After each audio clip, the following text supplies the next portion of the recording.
సూర్యదేవా అమేయ ప్రభావ దయా దివ్య పాశ అనంత ప్రకాశ నమో సూర్యదేవా అమేయ ప్రభావ. శంకర భగవత్పాదులు ఎప్పుడెప్పుడు సౌందర్యలహరిలో చంద్రుడి గురించి మాట్లాడినా హిమకరహ హిమకరహ అంటూ ఉంటారు. చల్లని కిరణములు కలిగిన వాడు అని. ఆయనకి సుధాధారలను విడిచిపెడుతుంటాడు. ఆయన కిరణములలోంచి అమృతం పడుతూ ఉంటుంది ఎప్పుడు.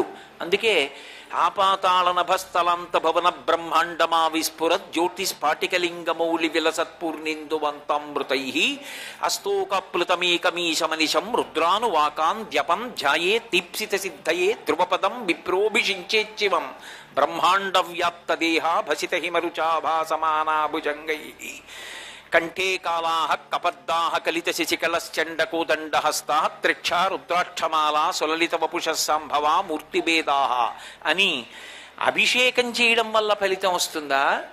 అభిషేకమునకు ధ్యానము చేత ఫలితం వస్తుందా అంటే యథార్థమునకు అభిషేకం చేత ఫలితం వస్తుందని చెప్పలా. ధ్యాయేత్ ఈప్సిత సిద్ధయే. అసలు అభిషేకం చెయ్యడానికి ముందు ధ్యాన శ్లోకంతో నువ్వు శివలింగాన్ని ధ్యానం చేయడంలోంచి నీ కోరికలు తీరుతున్నాయి. ఎలా అంటే ఈ శివలింగం అంతా బ్రహ్మాండమైతే ఒకానొకప్పుడు దూర్జటికి దర్శనమైంది. ఉదయగ్రామము పానవట్టము అభిషేకో తత్ప్రవాహంబు వార్ధి దరిద్వంతము ధూపధూమము జ్వలద్దీప ప్రభారాశి కౌముది తారానివహంబులద్భుత సుమంబులుగా తమోదూత సఖ్యదమై సీత గభస్తి బింబ శివలింగం ఒప్పే ప్రాచీదిశన్ అన్నాడు. అండము గుడ్డు ఈ బ్రహ్మాండమంతా ఓ శివలింగం అయితే దాని మీద ఉన్నటువంటి చంద్రబింబం ధారాపాత్రయై అందులోంచి పడుతున్నటువంటి అమృతధారల చేత ఈ బ్రహ్మాండం అనేటటువంటి శివలింగము చల్ల పడిపోయి ఉంటుంది, తడిసిపోయి.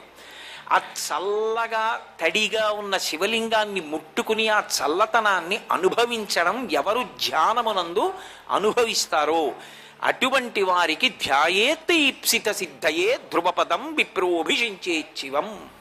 శివం మంగళప్రదుడై ఆయన అందరికీ కూడా శుభంకరుడై మంగళములనిస్తాడు.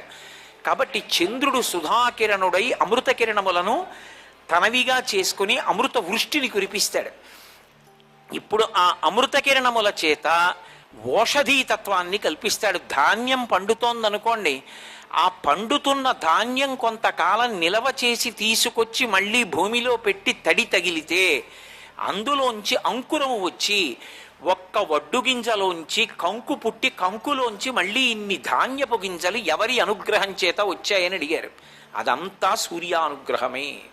సూర్యనారాయణుని యొక్క అనుగ్రహం చేత ఓషధీతత్వం ప్రకాశించి సమస్త భూతముల యొక్క ఆకలి తీరుతోంది.